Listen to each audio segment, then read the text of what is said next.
Hello. Welcome to In the Hi. Know. Hi, Cecile. I'm Noreen Malone. I'm your host this week, and today I am thrilled. The music's still going. Okay. Just in case we weren't live before, I'm Noreen Malone. I am your host this week for Slate's In the Know, and we are thrilled to be talking to Cecile Richards, who is the co-founder of Supermajority and the former president of Planned Parenthood. Hi, Cecile. Thanks for joining us. Hi, Noreen. Thanks for Um, having me. So it feels kind of weird to be talking about anything except the president's COVID diagnosis and the whole theater surrounding it right now. But there is obviously a ton at stake in the election that has nothing to do with Donald Trump's oxygen levels. So let's get into that. So Cecile, you have obviously done a ton of work on reproductive rights throughout your career, and now with the death of Ruth Bader Ginsburg, it looks like Roe is probably imperiled. So what is the playbook here for a few different people, or groups of people? Let's start with activists. What's the playbook here for activists? What should they be doing? Well, I think what you're seeing is an overwhelming opposition by the public and by voters to jamming through a ninth justice on the Supreme Court, particularly, as you say. I mean, everything has to be seen through this lens of the activities over the last 10 days and the thought we now have United States senators who were at basically a super spreader event at the Rose Garden for this nomination. I think it's just an indication of the fact that we're not doing this thing. This is not proceeding in a way that makes any sense. That really the voters want the next president, whoever's elected on November 3rd, to be able to make a Supreme Court nomination. I think it's really important that voters tell their United States senators that's what they believe. And of course, Roe is at stake, as we know, but also, as I'm sure we'll get into, the whole issue of the Affordable Care Act and all the protections that we fought for at Planned Parenthood and so many others did to ensure that women could get healthcare coverage. That's immediately at risk. And that's very much on the mind of voters today. Mm-hmm. And what about the Democratic Party? What should they be doing? I mean, you mentioned obviously that things are proceeding much differently than we might consider normal. One thing I've been struck by is how little the Democratic Party seems to want to bring up the name Merrick Garland. Should that name be talked about more as a sort of example of hypocrisy, or does that just not work? I mean, the truth is, Mitch McConnell, I think, has one of the lowest approval ratings of any senator sitting or probably in history. So I'm not sure having a long conversation about how hypocritical he is or Lindsey Graham is. I don't actually think that's surprising. And that's how people, and I think that's actually one of the reasons, of course, that the public and voters don't believe that this process should be jammed through, particularly when, I mean, I don't know how many million of people have already voted in this country. They're literally trying to seat a Supreme Court justice in the middle of a very highly contested presidential election. So to me, I think what's important to focus on is what's at risk. This is a court that, as we know, Justice Ginsburg wasn't only a vote in support of Roe versus Wade and reproductive rights, but voting rights, LGBTQ rights, so many important social justice issues. She was much more than just a ninth vote. And so the deliberations over who replaces her should be that. They should be deliberate. And there's nothing about this process that's been deliberate. Right. I totally agree that there's a lot at stake, but let's stay on Roe for 1 second and let's go to a worst case scenario in which it is struck down by the Supreme Court. Are there any, but let's say it's a mixed scenario, right? Struck down by the Supreme Court, but we get a Democratic Congress. Are there any actions that a Democratic Congress could take to legally protect a right to abortion if Roe is no longer the law of the land? Oh, 100%. What would you be looking for? So, of course, that's been the dream of this of the Trump administration, of Mitch McConnell, is this somehow now becomes a state by state issue, where I guess it means in some states women would have rights, in other states they don't. Which, of course, in some ways, Noreen, is the way it is now. I mean, there are 7 states, 6 or 7, I'm not sure, that only have one abortion provider in the entire state. So already, depending on where you live in this country, your access to reproductive health care can be very, very different. Congress absolutely can take care of this. There has been the Women's Health Protection Act, which has been introduced and would actually codify reproductive health care rights for all people, is something that could be taken up and could be passed. And I think it's one of the reasons that in this election, clearly who's elected to the White House matters, but who controls the United States Senate is almost as critical, because there are so many protections that we can't count on, whether it's the Supreme Court or, frankly, the federal judiciary anymore. This, it's beyond probably this conversation, but this administration has done nothing on so many issues, but they have completely really reshaped the federal court system with Trump appointees on party line votes. And we're going to be feeling that for a long time to come. Yeah, that's for sure. So you ran Planned Parenthood for a dozen years. You must have had a contingency plan if Roe were overturned. Can you share any of that with us? What was, it's like the war codes or something for Planned Parenthood. What was the plan? Well, I don't think there certainly weren't the war codes, but I do believe what Planned Parenthood did and continues to do is to build the movement across the country, understanding that it would never be would never work, that if women could only have access, or pregnant people only had access to abortion in certain states and not others. And I really believe that that's what the organization has done. And public opinion, in part probably because under this administration, the right to abortion is so at risk. The support for Roe versus Wade is really at record numbers. More than 2/3 of the country support this. And that's a kind of sort of public engagement that we need to make sure that if we don't have protection in the court, that we can pass legislation in Congress. And obviously in some states, there are states that still have pre-Roe laws on the books that could go into effect, essentially outlawing abortion if the Supreme Court were to overturn this precedent. I want to say, though, I just think this is really important. Obviously, we're all concerned about the Trump administration's nominations to the court, because Donald Trump himself said he would only appoint justices that were prepared to overturn Roe versus Wade. So it is not an idle threat. I think it is really important to recognize, though, that this would be a highly controversial thing for the Supreme Court to do. This has been an established right in this country for more than 40 years. And I do think that, so I think it's really important that regardless of what happens in these next few weeks, this is far from over. But you're right, we have to have contingencies as well. And that is mainly at the state legislative level and in Congress. And what about on a clinical level for patients? Was there a discussion of, how care would continue, or what that would mean for the care that patients were receiving? That's a complicated question, but look, I'm from Texas. We know something about the efforts by politicians to close down reproductive health care, which they've done repeatedly. So unfortunately, we've already lived through these kinds of contingencies, whether it's referring patients to other states, ensuring that there are resources to support any patient who needs reproductive health care, including safe and legal abortion care. So those, I think that's actually that is kind of par for the course.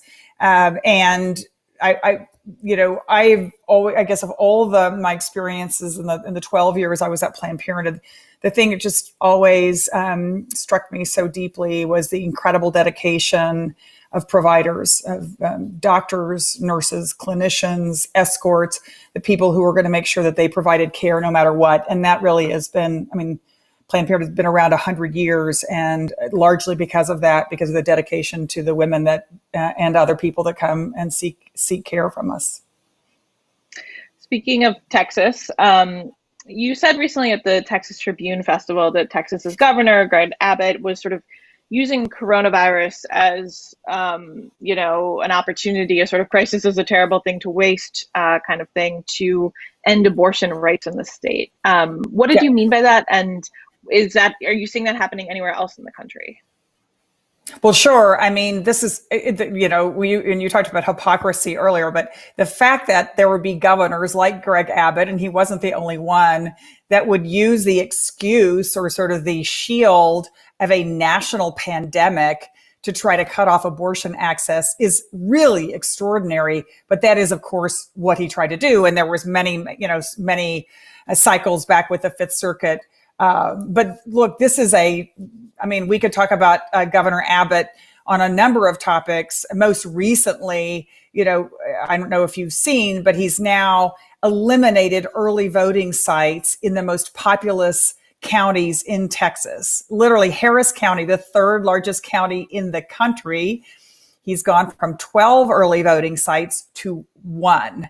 And there's only, that's so his misuse of office, I think, for political purposes is really appalling. And but one example was certainly his effort to cut off abortion care, but he's done it in a number of other ways as well. So let's get in a little bit. Let's change course a little bit and talk about supermajority, which maybe just explain what supermajority does and sort of the history of its founding and how long it's been around and all that good stuff. Sure. Well, I guess after the 2016 election, there were a lot of women who, as we know, marched. In fact, at that point, I think the largest marches in recorded history, women who were deeply concerned about the direction of the country. And, it could have been that just was a march and then people went, well, that was, interesting, and then went on about their business. But the truth is, women just never quit organizing. And I was struck by how many women would stop me and say, okay, I marched. I went to my town hall meeting. Now, what more do I do? What's the next thing? And we really believed. I joined with some other friends of mine, women who've been organizing women for a long, long time, to create Supermajority as really a home for women to be trained in organizing, to meet other women that worked across different issues, and to really build a national, multiracial, multi-generational force of women. And so we launched a little more than a year ago. And it's really important because we look right now, and women, of course, will be the majority of voters in this election season and have the opportunity to influence not only what happens in the White House, but in Congress as well. Yeah. What is different about getting women involved or organized than just people generally? Like, how is that a different project? Are there different ways to appeal to us? What is the project there? Well, women do have their own point of view about issues we should be addressing in this country. And look, I think, women have been the majority of voters since the 1960s. And also, I don't go into any campaign office, or back in the old days when we actually could have campaign offices before COVID, women were the phone bankers and the door knockers, and they were licking the stamps and sealing the envelopes. And yet, I would say they were the ground troops for elections, but seldom did the issues that we care about really come, after the election, come to the front of the line. And so the idea of supermajority is we not only want to be able to affect elections, we also want to be able to affect the agenda. And honestly, there's no better proof point than the need for an organization like Supermajority, or the need for women's point of view to be represented, than what we've seen in COVID. This pandemic has affected women not only as frontline providers, whether healthcare workers, caregivers, our economic situation. This is being called now a women's recession. And the concern about their family that they're taking care of. So many women dropping out of the job market now because they have to take care of their kids who don't have school or childcare. There's never really been a more important time for women's issues to be heard and addressed. And we might talk about it, but I think it's also why you're seeing an historic gender gap in this presidential election. Yeah, I mean, just I actually wrote down the labor report numbers from last month because they were so stunning. 865,000 women dropped out of the labor force compared to 216,000 men. That's Um, right. how is this going to reshape women's economic and social futures? Like, what? How are we going to see a social sea change, and what can be done about it in this election? Listen, I mean, I think we need a Women's Recovery Act. This is it is these are systemic problems.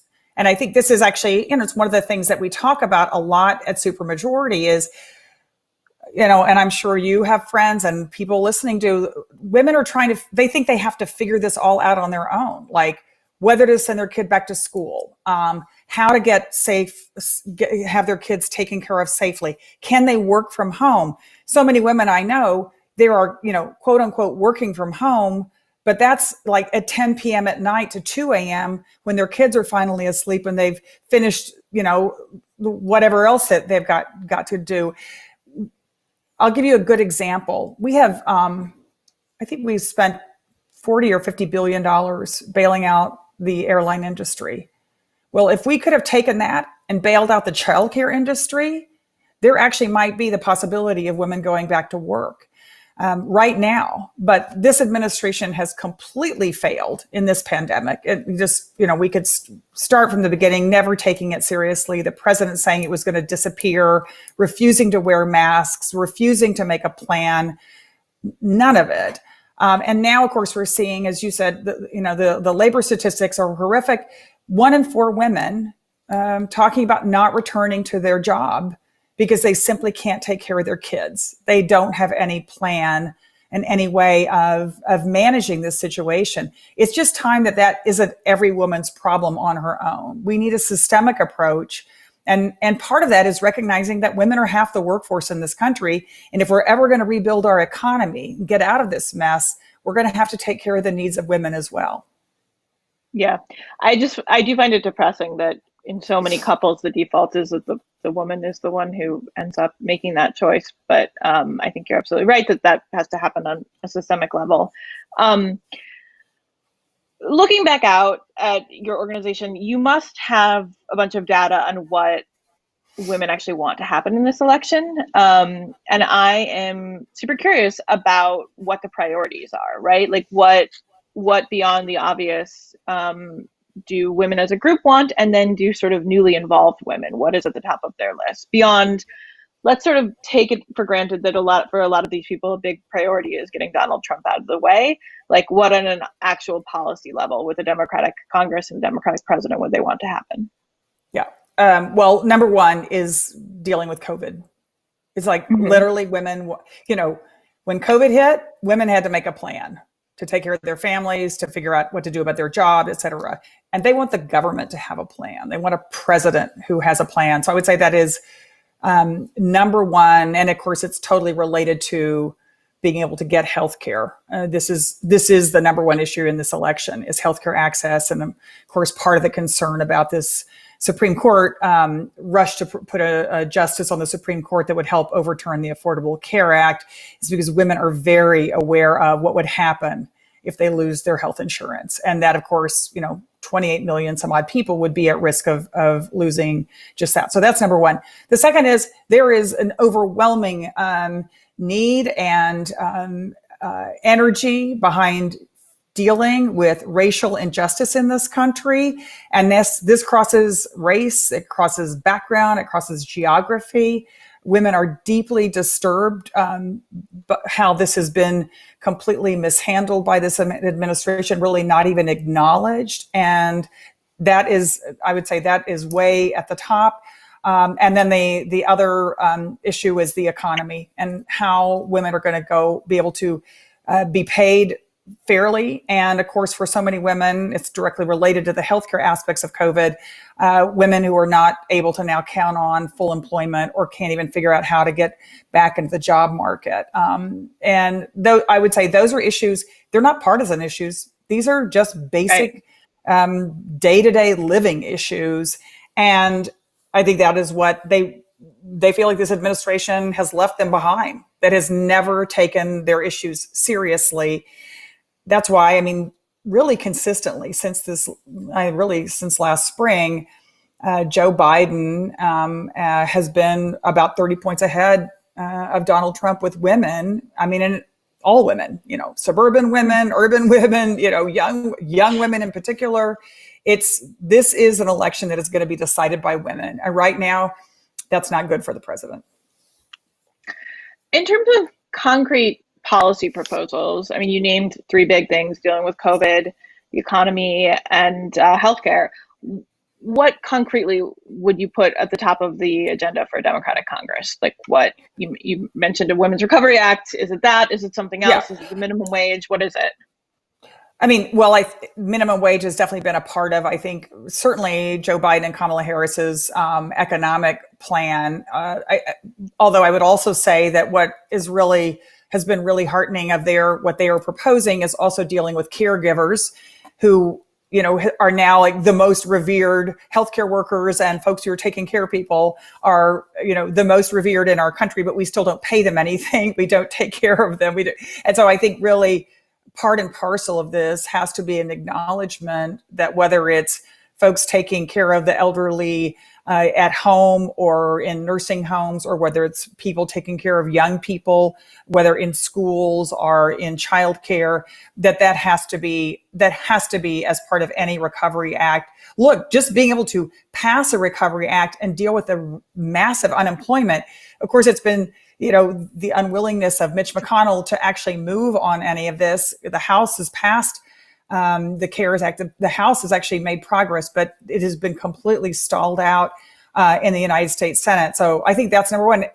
But just more broadly than that, having an administration that says, actually, COVID is a huge problem in this country, and it is something we have to take seriously. People have to wear masks. We have to have a policy. The bully pulpit of the president has to actually help keep people safe, which is obviously completely lacking in this president. I mean, there are things we can do. There are things other countries have done to keep people safe, and particularly as we're heading into the winter, where people are going to be inside.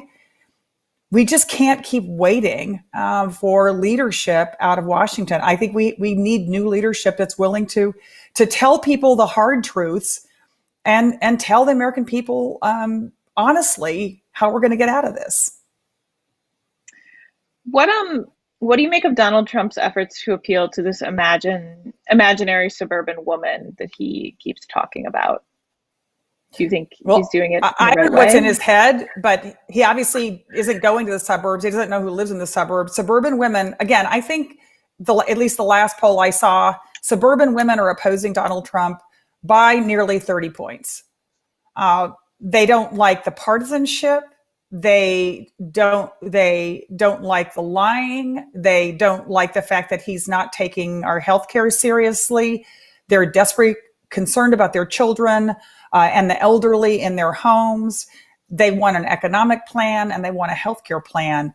The suburban women are not buying whatever it is he thinks he's selling, which to me has been really a message of white supremacy.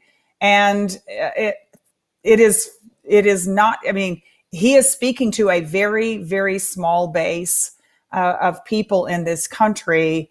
And that is not the suburbs, and it's certainly not women. I mean, you saw from the poll, from the, I guess we still call it a debate, whatever that sort of screaming fest that the president had last week. I'll tell you who really, really was turned off by that, and that was women. All the polls showed that women said, this is just no way to lead this country. And again, I think that's going to be displayed in the voting booth. Yeah, I'm struck by one of the things that I think is different between this year and 2016 is the sort of sophistication of the electorate around certain issues. So you said, appealing to suburban women in that way is white supremacy. You hear people talk about anti-racism in ways that they didn't in 2016. I just think that there's a real evolution of the sort of stereotypical, like, resistance mom, for lack of a better phrase, Yep. that I've been interested to sort of clock and watch evolve. What differences do you see, whether in degree or kind, from 2016 with the women who are involved now? And does it vary by region of the country? Does it vary by economic class? How has it changed? So, I mean, so many things have changed. One is I think there's obviously a lot of women who woke up the morning after the election, and sometimes Secretary Clinton says this, they'll come up to him and say, "Oh, I wish I'd voted." So I think there were a lot of women who realize, oh, this is like no fooling around. Actually, this election really, really matters. And that women did see out of those marches. They saw the power of women standing together, and demonstrated that in 2018 when we saw record numbers of women run for office, get elected, women of color going to Congress in record numbers, down ballot races. So I do believe women are beginning to understand the political power they have to change the direction of the country. And I'll also say 2016 was a real reckoning for white women, saying, honestly, we can't rely on women of color, Black women in particular, who have always been the most progressive, most reliable voters, and that it was really important that white women be held to account. I think this is going to be a much different year, and I do think it's important that women get credit where credit's due. Again, not only as being sort of the activists and all the people who make the phone calls and do all that, but also the voters. Because I think now, in a funny way, a friend of mine said this the other day from the 19th, Erin Haynes, is like, in a way, the definition of electable now is, will women vote for you? I like that. Totally. That's actually very true.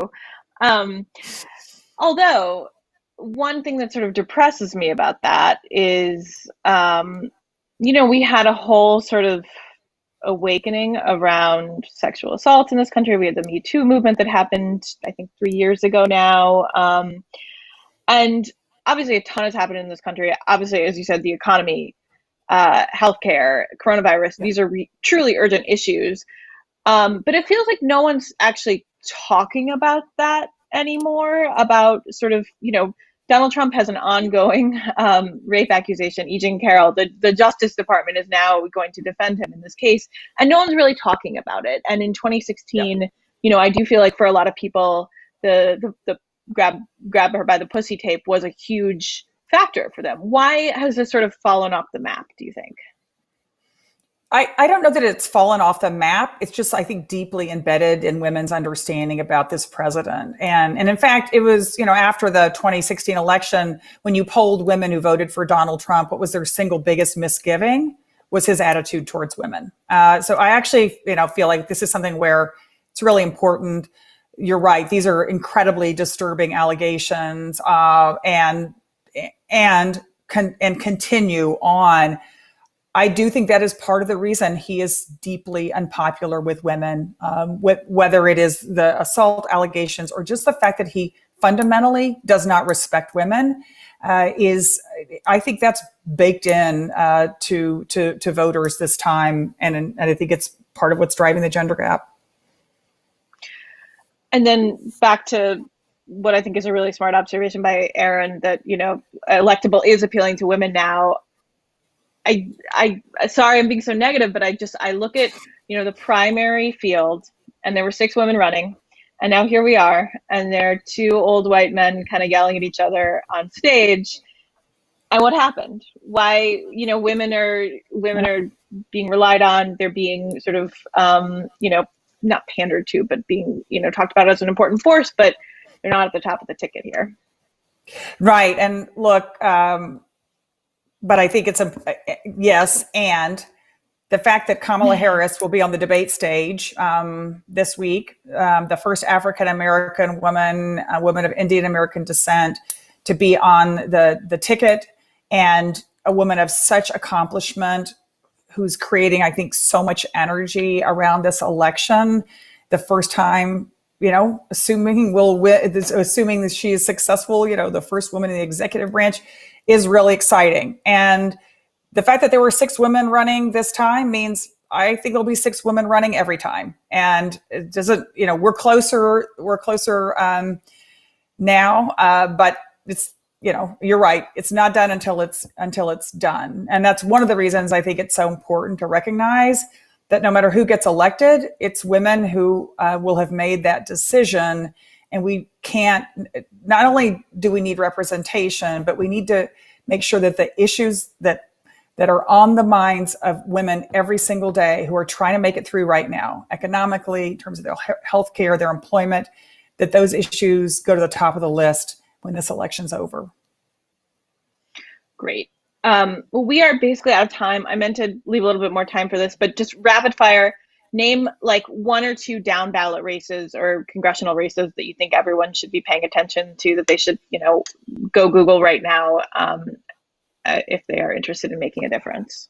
Oh, wow. Well, I mean, I'll say Gina Ortiz-Jones, who's running for Congress in Texas. In fact, you could just Google the entire Texas congressional lineup. So many women. I feel like every night I do an event for a woman who's running for Congress in Texas. My friend Wendy Davis, who filibuster fame, running in a very competitive race. So I guess I got a little bit of home state pride in the extraordinary women and women of color who are on the ballot this time in Texas at the state legislative level all the way up to Congress.